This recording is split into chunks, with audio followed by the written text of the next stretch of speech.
सकती है। न्यूक्लियस के अंदर में हम लोग देखेंगे दो प्रकार के रिएक्शंस हो सकते हैं। पहला है न्यूक्लियर फिशन। फिशन का मतलब होता है टूटना, तो इसे हम लोग नाभिकीय विखंडन कहेंगे। एक नाभिक टूटकर अलग अलग नाभिक बनाती है। और दूसरा है न्यूक्लियर फ्यूशन। फ्यूशन का मतलब होता है दो हल्के नाभिकों को एक साथ जोड़ना। इसे हम लोग नाभिकीय संलयन या संयोजन भी कह सकते हैं। तो सबसे पहले हम नाभिकीय विखंडन को पढ़ते हैं। नाभिकीय विखंडन क्या है? इसमें एक भारी नाभिक को, भारी नाभिक कहने का मतलब है जैसे यूरेनियम का केंद्रक जो है उसे हम लोग दो हल्के नाभिकों में तोड़ेंगे। कैसे तोड़ेंगे? एक दूसरे न्यूट्रॉन से उस केंद्रक को हम लोग धक्का या बॉम्बार्डमेंट करेंगे। करने के बाद यहाँ पर देखिए यूरेनियम का एक केंद्रक है, ये न्यूट्रॉन से टकरा रहा है। टकराने के बाद ये केंद्रक के अंदर में जाकर इस केंद्रक को दो छोटे छोटे केंद्रकों में तोड़ रहा है, लगभग जिसकी मात्रा बराबर है या नहीं भी रहेगा कोई दिक्कत नहीं है। दो अलग अलग केंद्रकों में तोड़ रहा है, प्लस 3 न्यूट्रॉन यहाँ से उत्पन्न हो रहा है। एक न्यूट्रॉन आकर धक्का मारा, कितना न्यूट्रॉन इसमें से टोटल निकला? 3 न्यूट्रॉन। और साथ ही साथ कितना ऊर्जा हो रहा है? 200 MeV, 200 मेगा इलेक्ट्रॉन वोल्ट ऊर्जा उत्पन्न हो रही है। परिभाषा देख ले, भारी नाभिक लगभग समान भार वाले दो हल्के नाभिकों में विभक्त होती है तथा ऊर्जा मुक्त होती है। इसे हम लोग क्या कहते हैं? इसे हम लोग नाभिकीय विखंडन कहते हैं। यहाँ पर कैसे हो रहा है इस प्रोसेस को समझ ले। यूरेनियम का मात्रा संख्या है 235 और न्यूट्रॉन का अगर भार देखें तो 1, तो टोटल कितना यहाँ पर भार हो रहा है लेफ्ट साइड में? 236। और यहाँ हम लोग ऐड करेंगे तो 144 प्लस 89 कितना होगा? 233, 233। बचा हाथ में हमारा 3, तो ये 3 जो है 3 न्यूट्रॉन है, तो एक एक करके टोटल 3, तो ऊपर में बैलेंस हो गया। नीचे में देखिए 92 और यहाँ पर अगर ऐड करेंगे तो 92, नीचे भी बैलेंस है। ये ऊर्जा कहाँ से उत्पन्न हो रही है? तो जब भी कोई एक केंद्रक होता है वो क्या होता है? न्यूक्लियर फोर्स से बंधा होता है। तो जब वो न्यूक्लियर फोर्स से जब वो टूटेगा, हल्के नाभिकों में टूटेगा, तो वो जो न्यूक्लियर जिस फोर्स से बंधा हुआ था बाइंडिंग एनर्जी से, ऊर्जा से, वो ऊर्जा मुक्त होने लगती है। वो ऊर्जा जो मुक्त होती है वही यहाँ पर हमें प्राप्त हो रही है। ठीक इसी प्रकार है नाभिकीय संलयन। नाभिकीय संलयन क्या है? नाभिकीय संलयन हम कहते हैं जब दो या दो से अधिक हल्के नाभिक, यहाँ पर हल्के नाभिक है जैसे कि हाइड्रोजन, हीलियम, ये सब हल्के नाभिक होते हैं।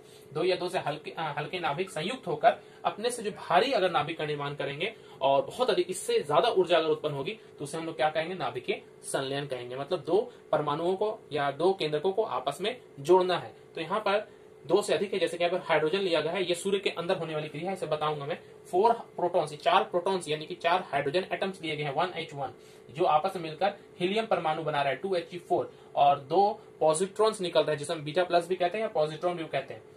और जब पॉजिट्रॉन निकलता है तो साथ में एक न्यूट्रिनो पार्टिकल भी निकलता है, और प्लस गामा भी होगा। गामा हम लोगों ने दिखाया नहीं है। प्लस ऊर्जा कितना है यहाँ पर? 26.7 eV। एक नजर में अगर आप ध्यान देंगे तो ये आपको लगेगा 200 MeV है और ये 26.7 eV, तो बहुत कम ऊर्जा ये प्रतीत हो रहा है, ये अधिक हो रहा है। मगर ये बात आपको ध्यान देना पड़ेगा, ये हम हाइड्रोजन से हम लोगों ने उत्पन्न किया। हाइड्रोजन की मात्रा बहुत ही कम है। यहाँ पर बात होता है कि हम फ्यूल या ईंधन, ये इसे ईंधन बोल रहे हैं हम लोग, ईंधन हम लोग कितना ले रहे हैं। अगर हम 1 ग्राम हाइड्रोजन लेते हैं और 1 ग्राम यूरेनियम लेते हैं, तो अगर हम इस तरह से अगर तुलना करेंगे तो हम देखेंगे इस फ्यूशन में 4 गुना या 6 गुना अधिक ऊर्जा हमें प्राप्त हो रही है। तो 3 से 4 गुना मिनिमम, कम से कम इतना तो होगा ही। तो ये 3 to 5 टाइम्स ये अधिक होता है, क्योंकि मात्रा ऐसा कम है। तो अगर 1 ग्राम में हम अगर इसको लेते हैं हाइड्रोजन को, तो उससे ज्यादा हमें ऊर्जा प्राप्त होगी इस यूरेनियम की तुलना में। न्यूक्लियर फ्यूशन या नाभिकीय संलयन ये बहुत मुश्किल है हमारे लिए कराना। नाभिकीय विखंडन तो हम लोग प्रयोगशालाओं में आसानी से करा सकते हैं, लेकिन संलयन कराने के लिए हमें बहुत ज्यादा ऊर्जा भी देना पड़ता है, क्योंकि जब भी हम दो केंद्र को आपस में लाते हैं तो दोनों यहाँ पर 2 तरह का बल कार्य करता है। एक तो उस दोनों नाभिक का अपने जो नाभिकीय बल है, वो नाभिकीय बल इन दोनों के एक दूसरे के नजदीक भी नहीं आने देगा। और प्लस दोनों प्रोटॉन, दोनों केंद्र तो प्लस चार्ज है, प्रोटॉन है दोनों में, तो प्लस प्लस एक दूसरे को विकर्षण करेगा। तो यहाँ पर कूलम बल और केंद्रीय बल, 2 बल के विरुद्ध हम कार्य कर रहे हैं, इसलिए यहाँ हमें ज्यादा ऊर्जा देना पड़ता है। मगर नाभिकीय विखंडन में ऐसा नहीं है। यहाँ पर बस एक यूरेनियम का केंद्रक होता है, इसके किसी तरह से ये न्यूट्रॉन अगर इसके पास में चले जाए, वो अंदर चले जाए, तो वो उसको अपने आप विखंडित कर देगा। इसे हम लोग डिटेल्स में पढ़ेंगे और ये भी हम लोग पढ़ेंगे।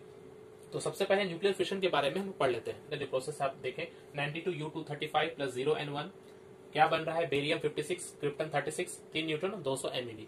तो ये जो रिएक्शन हो रहा है, अगर इसे हम लोग इस तरह से देखें, एक यूरेनियम का केंद्रक है, उस पर न्यूट्रॉन आकर धक्का मार रहा है। तो ये न्यूट्रॉन जो धक्का मार रहा है, उसके बाद इसमें से एक बेरियम और एक क्रिप्टन निकल रहा है, साथ ही साथ 3 न्यूट्रॉन निकल रहा है। मगर जब भी हम ये प्रयोग करते हैं, जब हम लोग इसको करेंगे प्रयोगशाला में, तो हम देखेंगे कि यूरेनियम तो सिर्फ एक केंद्रक नहीं होता है। 1 ग्राम या 10 ग्राम भी अगर हम ले लेते हैं तो करोड़ों की संख्या में हमारे पास यूरेनियम का केंद्रक होता है। तो ये जो 3 न्यूट्रॉन जो उत्पन्न हुआ, इनमें से तीनों, हर एक न्यूट्रॉन एक एक केंद्रक को फिर धक्का मारेगा, जो एक्स्ट्रा यूरेनियम केंद्रक है उसमें से फिर यही प्रोसेस होगा, फिर 3 न्यूट्रॉन निकलेंगे और फिर वो 3 केंद्र को फिर धक्का मारेंगे। तो ये एक स्टेप में 200 MeV ऊर्जा मिल रही है हमें सिर्फ एक बार टूटने में। तो फिर यहाँ पर टूटेगा, फिर 200 MeV, फिर 200 MeV, फिर 200 MeV। तो ये जो 3 का जो मल्टीपल्स बार बार होते जा रहे हैं, तो ज्योमेट्रिक प्रोग्रेशन में 3 मल्टीप्लाई होते जा रहा है, तो हम देखेंगे कि ये ऊर्जा बहुत ही ज्यादा है, क्योंकि पहला स्टेप में यहाँ पर 1 हुआ, 3 न्यूट्रॉन हुआ, उसके बाद फिर 3 3 3, मतलब ये कितना हो गया, 9 टाइम्स हो गया। फिर इस तरह से हर एक से फिर 3, तो इस तरह से करेंगे तो ये 3 का 27, फिर इस तरह से 81, इस तरह से बढ़ते ही जाएगा और ऊर्जा भी जो उतना गुना बढ़ते जाएगा, तो ये बहुत अधिक ऊर्जा हो जाएगा। तो ये हम चेन रिएक्शन में देखते हैं। अगर हम इसे कंट्रोल ना करें, ये क्या बोलते हैं, अगर ये जो फिशन की क्रिया ये लगातार होती रहे, तो ऊर्जा जो है ये बहुत अधिक मात्रा में हमें प्राप्त होगी।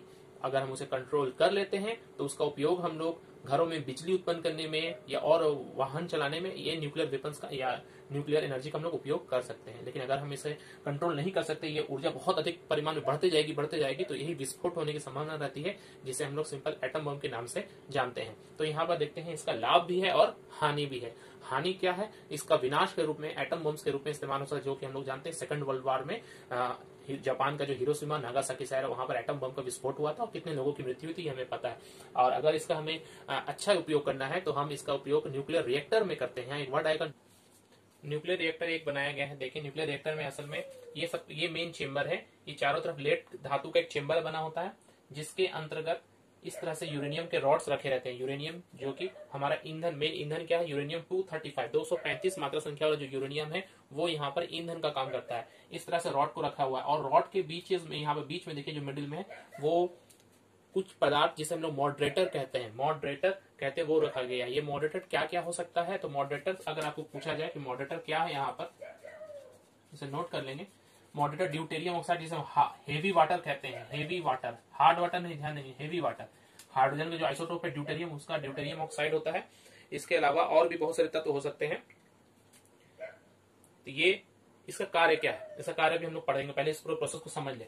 सबसे पहले यहाँ पंप है, पंप से हम लोग वाटर दे रहे हैं, नॉर्मल जो पानी होता है, और यहाँ पर जब एक यूरेनियम, जब न्यूट्रॉन इस पर धक्का मार रहा है और ये जब 200 MeV इस तरह से बार बार ऊर्जा जो उत्पन्न हो रही है, वो ऊर्जा से ये पानी आकर ये गर्म हो रहा है, हॉट वाटर यहाँ से फिर जा रहा है और वाष्प बन के यहाँ से निकल रही है। वाष्प जो है इस पाइप से होते हुए यहाँ पर एक टरबाइन है, वो टरबाइन को घुमाता है और घुमाने के बाद जनरेटर है, और जनरेटर से क्या होता है, हमें बिजली उत्पन्न होती है। तो ये बिजली उत्पन्न करने का ये एक पूरा न्यूक्लियर रिएक्टर का इस्तेमाल कर सकते हैं, या इस ऊर्जा का इस्तेमाल कहीं और भी कर सकते हैं। तो ये जो न्यूक्लियर रिएक्टर है, इस न्यूक्लियर रिएक्टर में जो फ्यूल है, ईंधन है, वो यूरेनियम 235 है, और मॉडरेटर यहाँ पर हम लोगों ने हेवी वाटर यूज किया है, या नॉर्मल वाटर भी हम लोग यूज कर सकते हैं। इसके अलावा और भी कुछ है, जैसे बेरिलियम, ये भी द्रव अवस्था में पाया जाता है, इसका इस्तेमाल भी हम लोग करते हैं मॉडरेटर के रूप में। एक और चीज, यहाँ पर जब रिएक्शन को ये कंट्रोल करना होता है, जितना ऊर्जा हमें चाहिए उतना ऊर्जा हम उत्पन्न कर लेंगे, तो इस रिएक्शन को हमें बंद करना होता है। तो उसके लिए यहाँ पर बीच में एक अलग ऊपर से एक रॉड दिया जाता है, हर यूरेनियम के बीच में ऐसा रॉड दिया जाता है। इस सिस्टम होता है कि इसे हम हटा भी सकते हैं और वापस लगा भी सकते हैं। इस तरह का जो रॉड होता है, इसे हम लोग कंट्रोल रॉड कहते हैं। क्या कहेंगे, कंट्रोल रॉड। ये कैडमियम धातु का बना होता है। किस धातु का बना होता है, कैडमियम धातु का।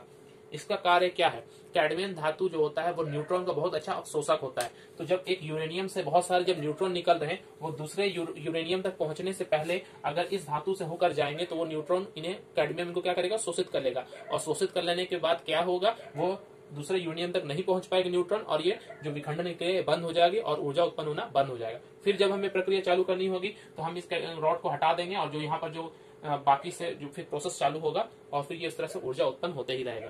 तो इस चीज को हम लोगों ने समझे, न्यूक्लियर रिएक्टर क्या है। न्यूक्लियर रिएक्टर में जो मॉडरेटर, इसका कार्य क्या है। मॉडरेटर को समझने से पहले आप लोग ये समझेंगे कि ये जो यूरेनियम का जो हम लोगों ने पढ़ा था, एक न्यूट्रॉन जब देते हैं कि यूरेनियम को केंद्रक में, तो वो उसमें निर्दिष्ट ऊर्जा होनी चाहिए, बहुत तेज होने पर भी नहीं चलेगा, क्योंकि अगर इस यूरेनियम से एक न्यूट्रॉन अगर निकलता है, तो ये जो न्यूट्रॉन है वो दूसरे यूरेनियम तक पहुंचेगा, उसकी ऊर्जा, उसे हम लोग बोलते हैं थर्मल न्यूट्रॉन्स। थर्मल न्यूट्रॉन्स क्यों कहते हैं, क्योंकि उसकी ऊर्जा जो होती है, एनर्जी होती है, वो लगभग 0.02 EV के ऑर्डर की होती है। ये ऊर्जा उसमें होना ही चाहिए, तभी जाके वो दूसरा नेक्स्ट प्रोसेस को चालू कर सकता है। थर्मल न्यूट्रॉन्स क्या है, तो वह न्यूट्रॉन्स जिनकी गतिज ऊर्जा 0.02 EV और वेग 2.2 किलोमीटर पर सेकंड के पास या नजदीक होता है, उसे ही हम लोग थर्मल न्यूट्रॉन्स कहते हैं। इस तरह के न्यूट्रॉन्स जो हैं वो यूरेनियम के केंद्र को भेद कर उसके अंदर जा सकते हैं। और इसी के जैसे एक और है फास्ट न्यूट्रॉन्स। फास्ट इन्हें इसलिए कहा जा रहा है क्योंकि इनकी तुलना में इनकी गतिज ऊर्जा और वेग बहुत ज्यादा होता है। इनकी एनर्जी जो 2 MeV, यहाँ देखिए 0.02 EV है, ये 2 MeV, मतलब ये लगभग 10 का पावर 8 टाइम्स अधिक ऊर्जा है। तो इस इतने फास्ट जो न्यूट्रॉन्स होते हैं वो यूरेनियम के केंद्रक पर पहुंचने से पहले ही वहां से छिटक कर बाहर निकल जाते हैं, क्योंकि इनका वेग बहुत ज्यादा है। तो ये फिशन के रिएक्शन को नहीं कर सकते, यानी कि विखंडन की क्रिया करने के लिए हमें थर्मल न्यूट्रॉन्स की आवश्यकता है, फास्ट न्यूट्रॉन्स की कोई आवश्यकता नहीं। इनका वेग भी बहुत अधिक है, 2 × 10 का पावर 4 किलोमीटर पर सेकेंड। आप देख रहे हैं कि 10,000 गुना अधिक है। तो अगर हमसे ये क्वेश्चन आए कि नाभिक के विखंडन करने के लिए किस तरह के न्यूट्रॉन्स की आवश्यकता होती है या उनकी ऊर्जा कितनी होनी चाहिए, तो हम कहेंगे थर्मल न्यूट्रॉन्स की आवश्यकता होती है, जिनकी गतिज ऊर्जा 0.02 eV होती है और वेग होता है 2.2 किलोमीटर पर सेकंड। इसीलिए मॉडरेटर दिया जाता है, क्योंकि जब एक यूरेनियम के केंद्रक जब टूटकर 3 अलग अलग न्यूट्रॉन्स बनाता था, हम लोगों ने देखा एक यूरेनियम के केंद्रक से 3 न्यूट्रॉन्स बनते थे। तो ये तीनों न्यूट्रॉन्स जो है ये फास्ट न्यूट्रॉन्स रहते हैं, बहुत अधिक वेग से जाते हैं।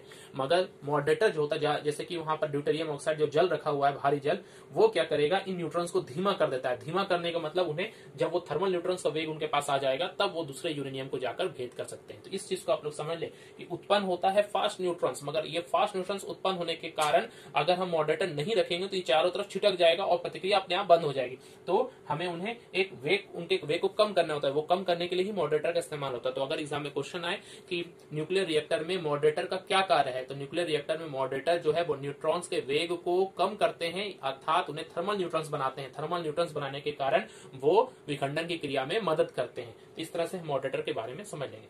तो ये जो न्यूक्लियर रिएक्टर हम लोगों ने पढ़ा, ये हम लोगों के देश में कहाँ कहाँ है। तो सबसे पहला जो न्यूक्लियर रिएक्टर हमारे देश में था, बॉम्बे में था, भाभा एटॉमिक रिसर्च सेंटर जो बात जिसे हम लोग कहते हैं, वहां पर जो था उसे का नाम क्या था, अप्सरा। अप्सरा एक एटॉमिक रिएक्टर का नाम है, आपको ध्यान रखेंगे अप्सरा। इसके अलावा एक और है साइरस। तो अलग अलग जगहों में हमारे इंडिया में, तमिलनाडु में है, कहीं और है। तो इस तरह से हम देखेंगे हमारे पास जो न्यूक्लियर रिएक्टर्स उनका इस्तेमाल हम लोग ऊर्जा उत्पन्न करने में कर रहे हैं। तो हर अलग अलग रिएक्टर्स में, जैसे अप्सरा में जल, नॉर्मल जो जल होता है उसका इस्तेमाल किया जाता है मॉडरेटर के रूप में। फ्यूजन रिएक्शन, इसे हम लोग थर्मो न्यूक्लियर रिएक्शन भी कहते हैं। थर्मोन्यूक्लियर, थर्मोन्यूक्लियर क्यों कहते हैं, क्योंकि जो 4 हाइड्रोजन परमाणु जो आपस में मिल रहे थे, इनको आपस में लाने के लिए बहुत अधिक मात्रा में हमें ऊर्जा चाहिए। कितना ऊर्जा चाहिए, लगभग 10 का पावर 9 केल्विन के बराबर हमें ऊर्जा चाहिए। ये कितना है, 10 का पावर 9 अगर हम लोग समझे तो ये इतनी अधिक ऊर्जा कहाँ हमें देखने को मिलती है। तो अगर हम सूर्य का बात करें, सन का बात करें, तो सूर्य के जो केंद्र होता है, केंद्र का भी तापमान इतना नहीं होता, वो लगभग 10 का पावर 7 केल्विन होता है। 10 का पावर 7 केल्विन, 10 का पावर 7 केल्विन का मतलब कितना हो गया, अगर हम कहें तो ये 1 करोड़ डिग्री सेंटीग्रेड के बराबर है। मतलब 1 करोड़ केल्विन या सेंटीग्रेड अगर हम कहेंगे तो इससे भी ये 100 गुना ज्यादा है। मतलब ये 100 करोड़ के लगभग में, ये 1 करोड़। तो इतना जो टेम्परेचर है, उसके बाद में भी हम देखते हैं यहाँ पर हाइड्रोजन परमाणु चूंकि बहुत गतिशील है, तब जाके ये एक दूसरे से मिल सकते हैं और मिलने के बाद में हीलियम परमाणु बनाते हैं, केंद्रक बनाते हैं और बहुत सारा ऊर्जा मुक्त होती है। तो हम जो सूर्य को जानते हैं, ये सूर्य जो है, इस पर ईंधन केंद्र में क्या है, हाइड्रोजन है, जिसकी वजह से इसमें अधिक ऊर्जा आती है। तो अगर हमसे कहा जाए कि सूर्य की ऊर्जा का मुख्य स्रोत क्या है, तो हम कहेंगे नाभिकीय संलयन सूर्य की ऊर्जा का मुख्य स्रोत है। चूंकि इस तरह की ऊर्जा को करने के लिए बहुत अधिक परिमाण में ऊष्मा की आवश्यकता होती है, इसलिए इसे हम लोग थर्मोन्यूक्लियर रिएक्शन भी कहते हैं।